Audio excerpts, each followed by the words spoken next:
Hello friends, TMT series का ये next topic है जो कि कौटिल्य के मंडल सिद्धांत पर आधारित है, यानी कि theory of inter state relations the Kautilya मंडल सिद्धांत है ना। इसमें क्या होता है कि जो कौटिल्य थे यानी कि जो चाणक्य थे उन्होंने मंडल सिद्धांत दिया था। ये भौगोलिक आधार पर मतलब जियोग्राफिकल बेस पे यह दर्शाता है कि किस प्रकार विजय की इच्छा रखने वाले राज्य मतलब कि जो विजय की इच्छा रखता है उस राज्य को अपने पड़ोसी देश या फिर उसके जो मित्र और शत्रु किस प्रकार से हो सकते हैं और पड़ोसी राज्यों से किस प्रकार का संबंध हो सकता है उसके बारे में डिटेल में उन्होंने काफ़ी पहले ही बता दिया था फ्रेंड्स। ठीक है, अब देखिए एग्जांपल के लिए विजिगिशु से देखिए स्टार्ट करिए। विजिगिशु मतलब कि सेंट्रल स्टेट होता है, सेंट्रल स्टेट है ना, सेंट्रल स्टेट जैसे भारत, इंडिया है ना, इंडिया हो गया। तो अब इस इंडिया के जो नेबरिंग कंट्रीज़ होंगे और उनके साथ कुछ फ्रेंडली रिलेशन होंगे और कुछ हमारे एनिमीज़ होंगे। ठीक है, मतलब कुछ शत्रु होंगे और कुछ मित्र राष्ट्र होंगे।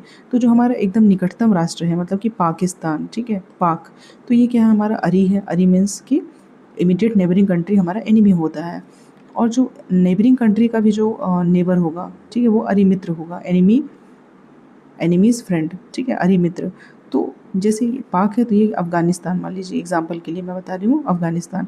तो हमारे क्या है, पाकिस्तान के साथ तो थोड़े ठीक ठाक रिलेशन है, लेकिन जो ठीक ठाक रिलेशन बिल्कुल नहीं है ना, मतलब ये हमारा शत्रु है।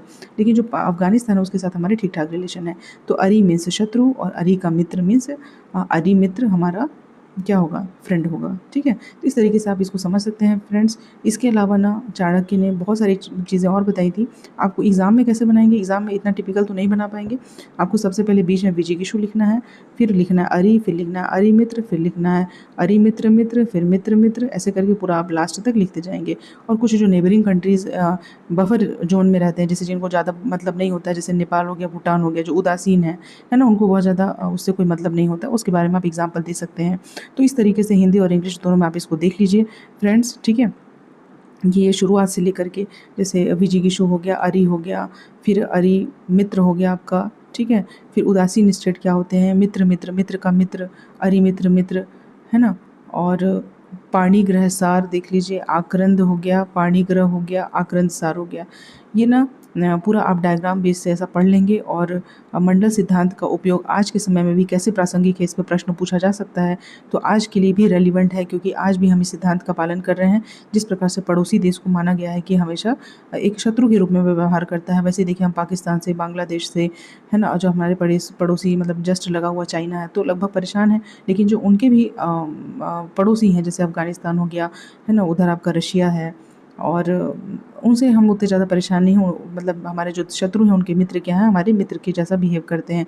तो ये बहुत समय पहले ही ये थ्योरी दे दी जा चुकी थी। एग्ज़ाम पॉइंट ऑफ व्यू से आपके लिए क्या महत्वपूर्ण है कि आप डायग्राम बना दीजिए, और जहाँ पे भी कौटिल्य का मंडल सिद्धांत है डायग्राम के साथ समझाइए और इसको शेयर करिए।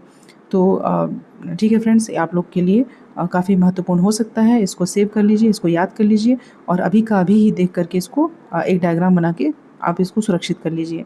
तो बहुत बहुत धन्यवाद फ्रेंड्स, शेयर करिएगा अपने दोस्तों में आपको ये सीरीज़ कैसा लग रहा है। Thank you.